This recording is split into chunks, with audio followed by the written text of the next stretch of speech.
What is up, everybody? Van life number 3.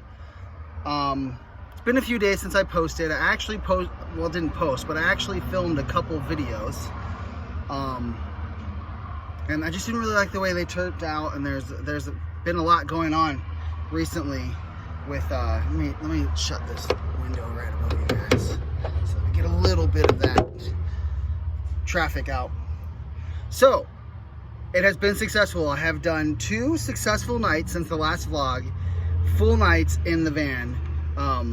For right now, not for forever. This little battery powered fan with the little water mister has been a lifesaver. In fact, one of the nights it was really temperate and a very good temperature, so I didn't even need it. It actually got really cold in the van, and when I woke up, it was very chill in the van. So I have gotten some more good things for the van. I've gotten a roadside kit with jumpers, all the stuff that you need for a roadside emergency, vests, lights, everything. I'm a overthinker and I like to be prepared, so I got more bandages, some antiseptics, some antibiotics, things like that for cuts, scrapes, bruises, anything that can happen, especially while you're van lifing, because you definitely don't want to get an infection while you are literally living in your van. I've gotten a couple of huge cases of water, which is really nice because they stow away under my little fold down bed perfectly, and some dry foods that I could prepare here in the van very easily, anywhere where I actually have hot water available, whether that's plugging a burner into my battery that I will be soon getting, or just using a hot water tap for coffee inside a service station, stuff like that. I got a table for right here because I actually have you guys on the door between the passenger seat and the passenger rear seat.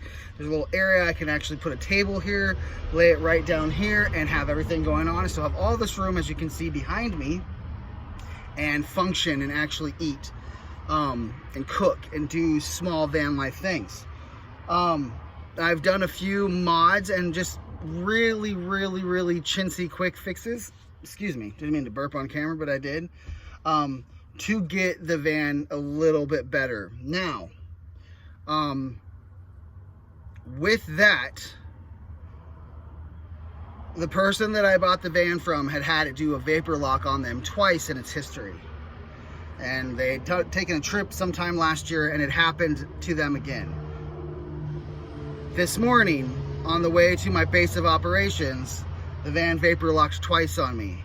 Now, right now, it's at a place where I can pull over if I have it. You wouldn't want to break down in the left lane on the highway because the van literally glides to a stop. I can pull over, turn the ignition off. 5 minutes later, the fuel will not be vapored anymore. It will go back into its liquid state and the van starts. Now, all afternoon I've driven it, not long distances, short distances, but the actual vapor lock happened to me this morning when I was leaving where I was staying overnight, within the first 100 feet. So I've driven it around more than that. There are some scenarios that happened during that. It was a little chill this morning, so I had the heater on full blast. And I mean full max heat, full fan speed. And I read somewhere today while doing research, it shouldn't mess with it, but sometimes in these older vans it can. It can cause the engine compartment to heat up too much. I'm not a mechanic to the best of my abilities. I will be learning. I will be showing you some of the home life, like my badges, and stuff that I've added to make the van home life shortly. But just testing out a bunch of scenarios.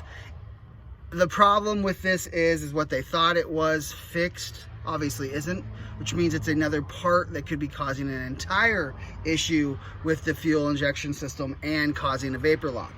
And that's okay, because as much as I was actually really angry this morning and able to deal with it and get to my base of operations, I was thinking, man, I just poured a good amount of cash, good deal, into this van, and now it's going to go ahead and start doing this stuff on me, which really can hinder van life if I want to go long distance, which is the plan all along. But life will give you lemons, and then you just got to make life cereal out of it. No, not really. Not really. Part of van life is the learning curve. Yeah, I could have saved my money and gone and went out and bought a brand new Winnebago small van and been fine. But guess what? I still know people that got those and still have problems with them. So it's not the end of the world. It's just one small thing. And it's also helping me understand the system in which I'm running in this van to make things happen. So, certified YouTube mechanic right here. And I have friends that will help me, and we will go diagnose this. Right now, we're still in the beta testing, so it's good that these problems are arising, so I know if they do happen in the future, that I have an escape plan and a way to handle the issue and take care of it. It doesn't make me hate the van. It doesn't make me sad with the people I bought it from, because that's my family. Is it unfortunate? Sure. Is it kind of a little thorn in the side? Absolutely.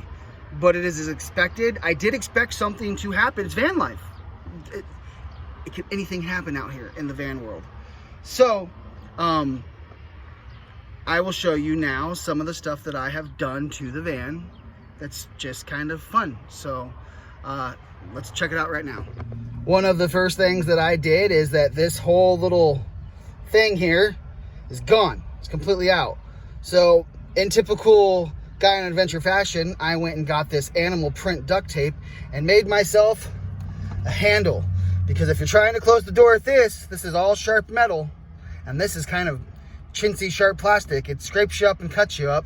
This is held. I literally did it like Legos. So you can slam this door as hard as you want.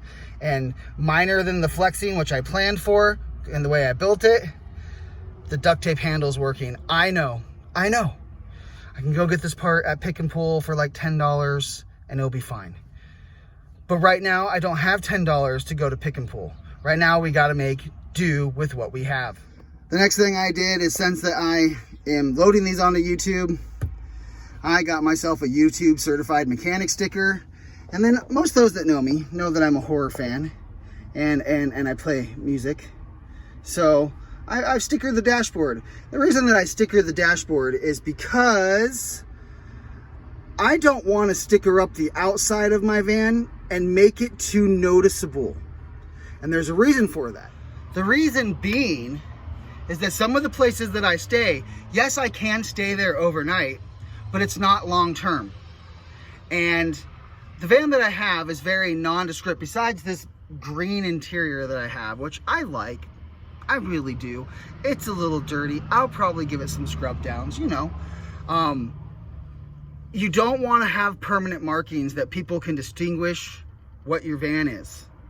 Whether it's because you are uploading YouTube videos. I know some vloggers that have done that, and they've dealt with some really, really unfortunate circumstances. I mean, we are putting ourselves out there on social media. That is to be expected at some point in some capacity. The other thing is, local law enforcement officials, management of the places that you're staying, even though some of them that I'm staying at are absolutely loud for long term, you don't want to become recognizable. You don't want to be like, oh, here's Guy on an Adventure in his van again, staying here, because eventually, not saying that it would, it can cause an issue where they say, hey, you can't be here anymore. The van itself is pretty nondescript. It looks like every other van that's a Chevy that's out there on the road from this year. And when I park, let me turn this on, it's getting a little sweaty because I'm speaking. When I park at night, there is at least 3 to 4 other ones that look exactly the same as me. It's not bad. Don't let this interior that's nice fool you. We all look the same. So I don't want those stickers that I want to make my home life a little bit better about. Kind of make my van my home, because that's what I'm doing for the next year, and learning curves and repairs and mechanics. I don't want to make it too descriptive so people can be like, there's that guy, we have to tell him he can't stay here. Because a lot of the places that I am staying at, those areas, are only short term. And when I mean short term means that regardless if you go away during the day, it's like a 2-day night stay. And I don't really want to stay in some of the areas that I can stay in, because they're a no-night stay. And I don't want to overshoot and overwear my welcome at the places I am at. So stickers are gonna stay inside. We're gonna do that. Next thing I'll show you really cool is what I talked about when I started here. It's just some of the cool stuff that I've picked up along the way. So I'll show you that, guys, right now. So first and foremost, one of the most important safety tools that I know that I will need, and I hope to never need to use it, is this guy right here. It has the window breaker, the seatbelt cutter, and then not the highest by any means lumen flashlight, but at least a 200 lumen flashlight. So I do have that. The most important thing that I keep this up front with me is for this. You never know when you're going to need this. I would rather have this and not need it than not have this at some point and need it. So that stays up front by me in a very accessible place because it has this handy dandy little magnet I can stick it on. The other thing, like I showed you guys before, we all know about this, is the fan. It really saves me. Once I have my battery powered unit, I will be able to plug in and recharge other fans that are bigger than this. But right now, guys, I am working on a limited budget. That's the whole point. Trying to do this for as little as I can to save as much as I can to get to the next level. So up next here, we got this. It's not the best, it's not, but it's good enough. The Everstar emergency safety kit. This is gonna have the booster cable, you got a recovery strap, the LED headlamp, the blanket, the vest, the first aid kit, the pair of grip gloves, which is just gloves dipped in the goo, the emergency poncho, an SOS banner, a storage bag, a QR code to how to, if you don't know how to do what they use these things, and then the batteries. So, and it's got a small first aid kit, and then most importantly is an emergency blanket. And it's not the regular foil one that you'd see, it's actually a nice little one in here. The next thing I did, like I said, is I got extra band-aids of all shapes and sizes because, well, you can never be too safe. I always got some ibuprofen because at my age, this stuff really helps on certain days. And then my antibiotics, of course, my duct tape, which you guys saw in the previous, and then the cheapest but better than plastic utensils, forks, butter knives, and spoons. I do have a pocket knife that I can use for my regular knife if I need be. And I do have a bunch of these plastic sporks and butter knife napkin combos also in the back seat. And then all that stuff sits nice and tidy inside this little plastic crate. So that's pretty much the update here. I'm going to continue to be staying in the van near my base of operations, because if things happen like a vapor lock again, I am not far away and I can get recovery and I can do what I need to do and get the van to where it needs to be. Like I said, right now it's a minor issue. If it does happen, I've been driving this thing for over a week, been doing these vlogs for like 4 days. It's the first time it happened. I'm okay with that. If every 4 days in the morning she wants to lock up, it's fine. I know as a mechanic, if you're out there, you're like, no, it's not fine. I'd rather pull over for 5 minutes, let the vapors settle, become liquid again, and move forward, because I'm not currently driving this great distances. If I was driving it great distances, I would be stuck wherever I was having the issues at, because I wouldn't want to drive far. So that's pretty much here on van life. I will be uploading more.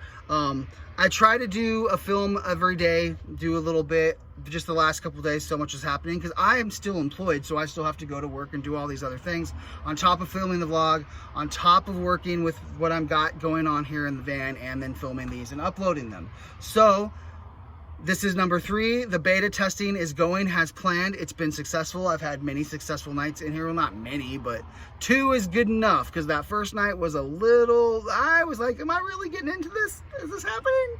I want to take a shout out time to thank the 2 people. It's 2, it's only 2. I don't have multiple viewers that have taken time on the last 2 videos to comment. One person had been living in their van, and I'm if you want to go see it, go check out the other videos. Said, hey man, I've been doing this for a while. Good luck to you, stay safe. Another person was talking about how they had ways to stay cool in a hot climate inside their vans. I thank anybody who wants to comment on my videos and tell me their experiences and the best way to do that, because we are all van lifers. We are van lifings. So guys, this is always Guy on Adventure. I'm gonna upload this video. It's gonna be a little bit longer, but I was excited. It's been a few days. Show you guys what I have, what's been going on, update you guys. Don't forget, if you're watching this and you aren't subscribed, go ahead and like and subscribe and ring the notification bell so you guys get notified when I upload more. This is vlog 3, day 5 of 365 days. So we have 360 more to go of doing van life. Guy on Adventure, as always, guys, over and out. Bye.